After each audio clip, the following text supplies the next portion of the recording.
Okay, welcome back to Maroon Sports Talk, Episode 7. Brendan, we've been off for a few weeks, so now let's get right back into it. Let's get in the flow of all the things sports. You and I have been talking quite a bit to Connor DeBoard in wrestling, so give us some wrestling updates. Yeah, so the guys had a couple of meets over the break. They had one this week at the auxiliary gym right across the road from us here next to Northern Middle. Turns out they had a really good meet. Connor DeBoard came out and showed out. Evan Blackburn, Tristan Langford, Quentin Troxel, and so is Kason Phillips. All of them placing, some of them in first, and Connor finishing third in his division. So it turns out they had a really good showing, and hopefully that carries forward to wherever they go next. We've got one last home meet left at the Wellness Center, so you and I got to make sure we got to go to that one right across from Northern Middle School. So congratulations to our wrestlers, both male and female. So they're having a good year and having a lot of fun at it. So starting to dominate and see some results. So congratulations to these gentlemen and ladies. Now let's switch over to girls basketball, Brandon. One of the very best sports teams that we have on campus right now, having a really good year. We got high expectations for them, but we just had 2 games completed within the last week.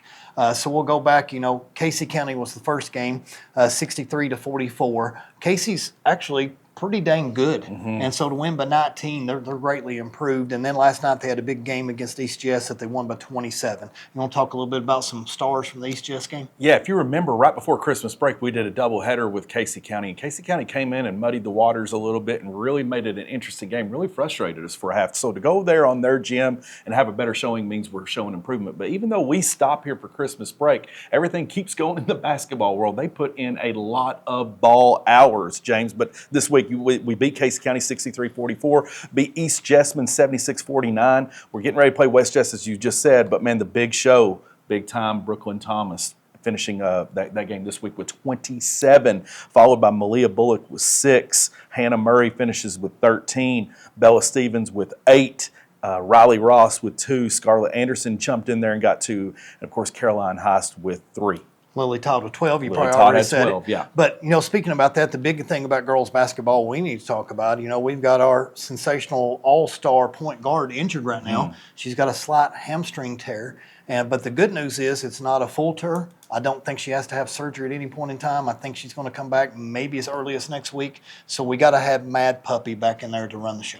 Being able to do what you're able to do this week successfully without your starting point guard and your senior leadership with Madeline. Of course, she's the one that's kind of moving everyone. She's the catalyst in that game. That's a tough break for us, so wishing her a speedy recovery. She's had some foot and ankle problems over the years, so definitely wanting her to finish out her senior campaign well. One thing we know, she's always going to give you 110% out on the court, and that's what we love. I mean, because she's got that little bit of redhead in her. She's going to fight, man. She's going to come through for everything. So wishing you a speedy recovery, Mad Puppy, and get back out there and let's finally have a full roster. I think Coach Miller said they've had a full roster 2 games so far of their 15 or whatever they played. They've had a full roster twice. And that's a good sign because everybody else is chipping in. Everybody else is getting confidence. We're playing a lot of young people. Of course, the metrics is showing that, you've got Grayson Cook, you've got our freshman here, and then a big jump by Carolyn Heiss that's getting a lot of playing time. They're going to build some confidence, James, and as you get into district play and district tournament time, that's going to be huge.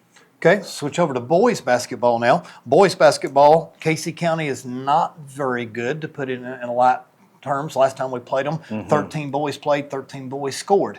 This past week on Friday night, we come out of break and we beat them 56-26. So not a lot of information about that game, but we know we had 13 players get to play that again. And the big news last night, Tuesday night, January the 6th, they go over to South Laurel, a very tough opponent from the 13th region, and they lost a heartbreaker, 60-59. So let's reflect a little bit on that game. Well, it turns out it came to bite us pretty hard at the very end, James, from what we're hearing with the free throw shooting. Of course, a tough break right there. To go on the road, like you said, across I-75 is always tough when whoever you're playing over there. But, man, what about the freshmen taking a big jump for boys basketball? Easton Anderson stepping in and having a solid game from what we're hearing. Great performance for the young man. Kenny Powers Jr. coming through with 16 right there. So definitely shout out for Easton for having a big game. You talked about free throws. The boys shot 1 for 8, Brandon. 1 for 8 from the free throw line is certainly going to cost you a close game. And I understand we had a couple chances to win it at the buzzer, but we had 2 shots rim out. So tough loss for the boys, but hopefully they'll learn from that and be ready to come back. Now they've got a hard upcoming schedule, Brandon, because Friday night things get even harder because South Laurel is good, but North Laurel is even better. North Laurel has got Reed Shepherd's first cousin sitting there playing and dominating in the post, so a very tough opponent there. Then we come back home on Tuesday. Fans, we got to be there. You got to tune in to Maroon Sports Network because boy-girl doubleheader against Rockcastle County next Tuesday night is going to be electric, and it's going to have a lot of implications on the district seeding. Big district matchup right there, and of course, they're going to be looking for a little bit of revenge. They already held a doubleheader right before Christmas break where we went up there and swept it. We'd like to do the same. That would be a good case and cause for our district placement. But man, no doubt about it, we need a big crowd. We need to get our students back engaged in what it is that we can do best to change the outcome of a game. It's going to be huge. Walker Craig is sensational. He's leading the region in scoring right now. I think I looked the other day, 23.1 points a game. So he is definitely a factor to be determined. And you talk about the girls, we played the last game without Big Time Thomas. Now we get Big Time back, but we may not have Madeline. So now we got to sort of flip and flop and see how that goes. Okay, Brandon, let's move over now to archery news. Coming over break, we had a huge match. I think they had 15 different teams in the building. Kim Worley does such a great job with the archery program. I didn't understand how many archers we actually have in this building that are actually amazing. That's shooting 270, 280 range. But let's give some shout outs to the archers that really dominated and got top 10 finishes in this last big match. Solidifying ourselves as a school with a huge tradition in archery, having multiple state winners and state championships. I can't say enough about them. But we got Jamison Wilburn, Braden Riley, Bryson Hall on the ladies' side. We got Amber Gross, Kaylin Hendricks, J.C. Jones. Ranked 19th in Kentucky. That's a pretty big deal. There's something going on right there. We know how to shoot the bow a little bit here. Yeah, Kim Worley was telling me it's sort of weird. It's sort of like two different divisions going on at the same time. At some of the matches, the boys and girls score are combined together, and that determines the overall winner. And then when you go to KHSAA, the boys and the girls are separated when they go for the state championship. But the other, whatever archer division it is, the scores are always put together. Yeah. So I didn't know that. Something new I learned. Yeah, that's something in the water, but definitely people have taken notice locally that's not going unnoticed. Okay, let's switch over to track and field. We mentioned before break we had a brand new coach that you and I both love and adore. The only fault she has is wearing orange all the time. But Miss Maya Stone is going to do an amazing job, and she's really passionate about it. If you see her, she's always sending out text messages or emails, and I know she just posted something on our school Facebook page. But track and field, if a kid wants to get interested in it, what should they do and why should they go out? We're looking for dedicated, passionate athletes who want to improve, challenge themselves, and have fun while doing it. If this is you, or if you're on the fence, it's a brand new year, you set a resolution that you want to take a step and try to get more engaged, now's your chance. Email Coach Stone at maya.stone@pulaski.kyschools.us. Come out.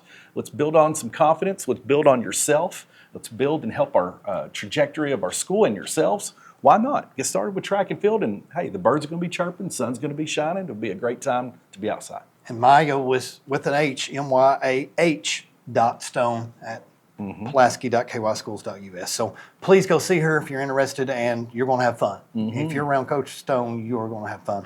Okay, next thing, let's switch over to Brandon. We leave school right now, and as long as you leave before dark, and I don't know if you do or not, but if you leave before dark, right now we've got the rackets out there swinging. Yeah. And kids are out there playing, and every court is covered. And you got to say a lot of that goes to Coach Chris Atkinson, our Coach of the Year for last year for Maroon Sports Awards. And what he's doing with that program, both the boys and the girls, is pretty amazing. Thought I slept in too late over Christmas break because I was fooled this week thinking it was the last week of February, first week of March, because they've been out there every single day. I was like, wait, what day is it? What time is it? But no, they've already started full steam ahead already in January. So that tells you something about the crazy weather we're having. But yeah, Coach Atkinson, he's set up for this girls division and his girls team to be just as dominant as they were last year, and he's working on the doubles side and the singles. Look out for CJ Heist, sophomore campaign. Dude's putting in a lot of work. He's out there every single day in the fall. He's ready to jump up. You know, speaking of, I've got Ben Hampton now in class. I've not had Ben in a long time, and I was talking to Ben earlier. And we may, Brandon, have the number 1 and number 2 seed for singles at the same school for the regional tournament. Ben and CJ are going to battle it out for the number 1 seed in region from our own school, and you can't pick hardly 2 better kids to represent our tennis program like they do. But if you want to come out for tennis, Coach Atkinson's still accepting them. There's still time. Guys, I didn't play tennis to my junior year. You just go out and start it and have some fun, and you'll be surprised. But open practice doesn't officially start till February the 15th. Right now, you can come out and start playing. Just go get a cheap racket like I did from Walmart for $40. You can always get a better one later. But just see Coach Atkinson. New players are welcome. Conditioning starts on January the 20th if you're interested. But just take a chance. Absolutely. I think it's a great time. But you mentioned Ben Hampton. Last year, he got hurt, got injured right at the time that we were ending the season, going into tournament play. I love that he can set himself up to really put up a great performance and be where it is he wants to be. And we're going to have some great success on the tennis court side. Okay, Brandon, let's do some more controversial things. Now we're going to go into, no, we won't do controversial yet.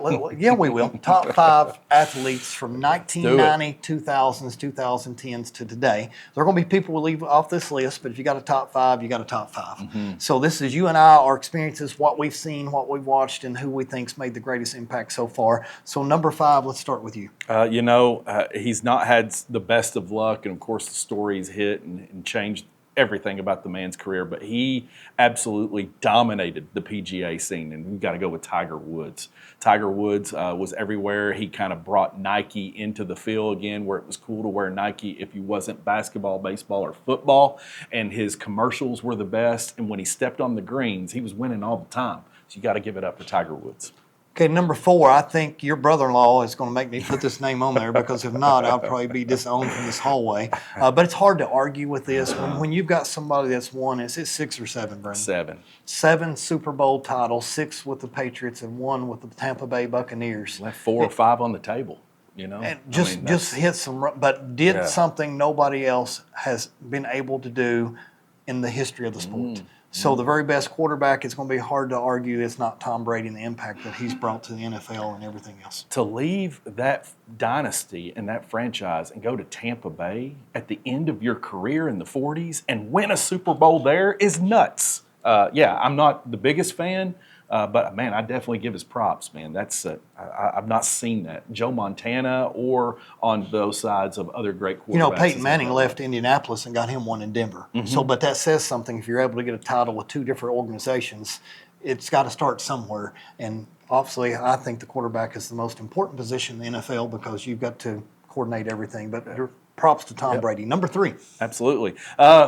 This was tough. When we go to the Summer Olympics side, we got to put 2 names here. It's kind of cheating. But on the track side, Usain Bolt, and on the swimming side, it's none other than Michael Phelps. The man was, I can't tell you how many gold medals, but it was so much fun. I was engaged watching swimming, James, with the Summer Games, just because he was swimming. The guy was a freak of nature, Michael Phelps. You know, outside the box in here, and this has nothing to do with it because we'll come back to it, I'm thinking now that you mentioned dominating a sport, Joey Chestnut. Joey Chestnut and the hot dog eating. With the mustard belt, that guy dominates Oh, yeah. competitive eating. But are you really an athlete if you're a competitive eater? They throw it in there right after July 4th, and that's pretty insane what they do. Okay. I don't know we'll if put I an recommend asterisk it. besides Joey Chestnut. Joey Okay, Chestnut. number 2, you and I agree on this, and you were excited when you saw the name earlier, but Iron Mike Tyson.